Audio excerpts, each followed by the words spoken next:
जय हिंद। इस वीडियो में हम लोग कक्षा 10वीं की प्रश्नावली 8.1 का क्वेश्चन नंबर 5 सॉल्व करेंगे। आइए सॉल्व करते हैं और क्वेश्चन को समझने की कोशिश करते हैं। कह रहा है यदि सेक थीटा बराबर 13/12 हो तो अन्य सभी त्रिकोणमितीय अनुपात परिकलित कीजिए। ठीक है, तो सबसे पहले जो दिया है पहले उसको लिख लेते हैं। क्या दिया है जी, यहाँ पे हम लोग सॉल्व करते हैं। बोल रहा है सेक थीटा बराबर 13/12 दिया है। कितना दिया है जी, 13/12। ठीक है, सेक थीटा का हम लोग फार्मूला देखते हैं। क्या होता है, कर्ण बाई आधार। क्या होता है जी, कर्ण बाई आधार। तो इस हिसाब से यानी कि कर्ण का वैल्यू हो गया 13 और आधार का कितना हो गया जी, 12। इसके अनुसार हम लोग एक समकोण त्रिभुज की रचना करते हैं।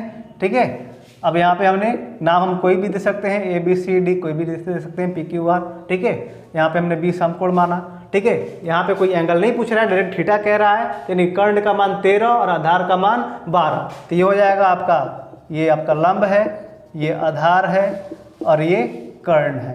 ठीक है, इसके अनुसार कर्ण का मान 13 दिया हुआ है और आधार का मान 12 दिया है, लंब का मान नहीं दिया है। जब भी इस तरह का कोई क्वेश्चन आता है उसे हम लोग पाइथागोरस प्रमेय से सिद्ध कर लेते हैं। ठीक है, कौन से फार्मूले से, पाइथागोरस प्रमेय से। लिखते हैं जैसे पाइथागोरस प्रमेय से। ठीक है, पिछले वीडियो में भी मैंने पाइथागोरस प्रमेय के बारे में बताया हुआ है। ठीक है, यहाँ पे पाइथागोरस प्रमेय का फॉर्मूला क्या होता है, कर्ण स्क्वायर बराबर लंब स्क्वायर प्लस आधार स्क्वायर। क्या होता है, एक बार और बोलेंगे, कर्ण का स्क्वायर बराबर लंब का स्क्वायर प्लस आधार का स्क्वायर।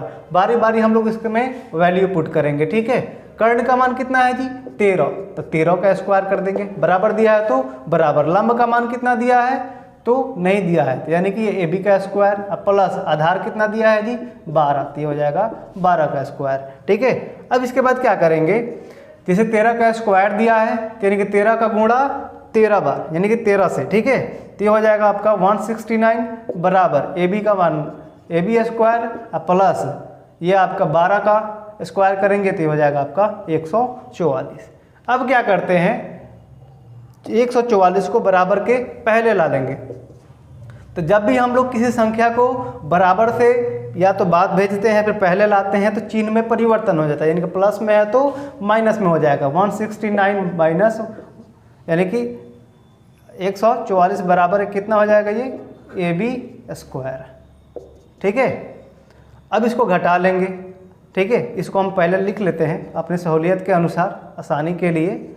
AB स्क्वायर बराबर क्या हो जाएगा, इसको घटा लिख लेंगे, 25 हो जाएगा। ठीक है, यहाँ पे आया आपका AB स्क्वायर बराबर 25।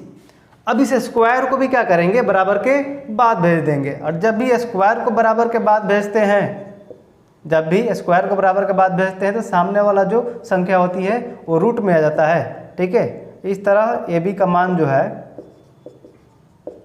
5 का वर्गमूल निकालेंगे तो 25 का वर्गमूल निकालेंगे तो 5 आ जाएगा। ठीक है, आगे देखते हैं, AB का मान कितना आ गया, 5।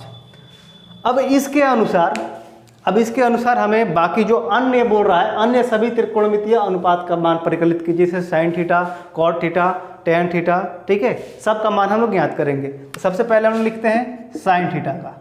साइन थीटा का फॉर्मूला क्या होता है, लंब बाई कर्ण, लंब बाई कर्ण। ठीक है, तो साइन थीटा का वैल्यू क्या हो जाएगा, लंब हो जाएगा आपका 5 और कर्ण कितना हो जाएगा, 13। ठीक है, अब लिखते हैं हम लोग कॉस थीटा के बारे में। कॉस थीटा का फॉर्मूला क्या होता है यहाँ पे समझेंगे। जैसे सेक थीटा का वैल्यू होता है यानी कि फॉर्मूला होता है कर्ण बाई आधार, तो इसी का सेक का ही विपरीत होता है कॉस। ठीक है, जब इसको पलट देंगे फॉर्मूला को तो आधार बटे कर्ण हो जाएगा। किसका मान फॉर्मूला हो जाएगा, कॉस का। क्या हो जाएगा, आधार बटे कर्ण। ठीक है, अब इसमें इसका वैल्यू पुट कर देंगे, क्या हो जाएगा, आधार कितना दिया है जी, 12, कर्ण कितना दिया है, 13। ये हो जाएगा इसका आंसर। ओके, ये किसका हो गया, कॉस का। अब निकालते हैं टेन का। किसका निकालते हैं जी, टेन का। तो टेन थीटा का फॉर्मूला क्या होता है जी, आप देख सकते हैं फॉर्मूले में टेन थीटा का होता है लंब बाई आधार, लंब बाई आधार। ठीक है, तो टेन का वैल्यू कितना हो जाएगा, मान कितना हो जाएगा, लंब दिया है 5 और आधार दिया है आपका 12। ये यहाँ पे आपका ये आंसर हो जाएगा, ये इसका आंसर। ठीक है, उसके बाद आता है आपका कॉट थीटा। कॉट थीटा का फॉर्मूला जैसे टेन का ही विपरीत कॉट होता है, तो कॉट का ये फॉर्मूला क्या हो जाएगा, आधार बटे लंब। आधार बटे लंब, तो क्या हो जाएगा इसका, आधार का मान दिया है 12 और लंब का मान दिया है 5, यानी कि 12 बटे 5 ये हो जाएगा इसका आंसर। अब बचता है क्या हमारा कॉसेक थीटा। क्या बच रहा है, कॉसेक थीटा। इसका वैल्यू क्या हो जाएगा, सब साइन का हमारा लंब बाई कर्ण है, तो कॉसेक का हो जाएगा कर्ण बाई लंब। क्या हो जाएगा, कर्ण बाई लंब। इसके अनुसार कर्ण का मान 13 और लंब का मान 5, तो ये हो जाएगा आपका 13 बटे 5 इसे।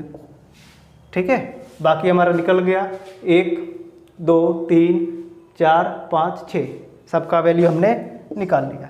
ठीक है, इस तरीके से ये क्वेश्चन नंबर 5 हमारा होता है कंप्लीट। ठीक है, आई होप आप लोगों को समझ में आया होगा। मिलते हैं हम लोग अगले वीडियो में, तब तक के लिए धन्यवाद। जय हिंद।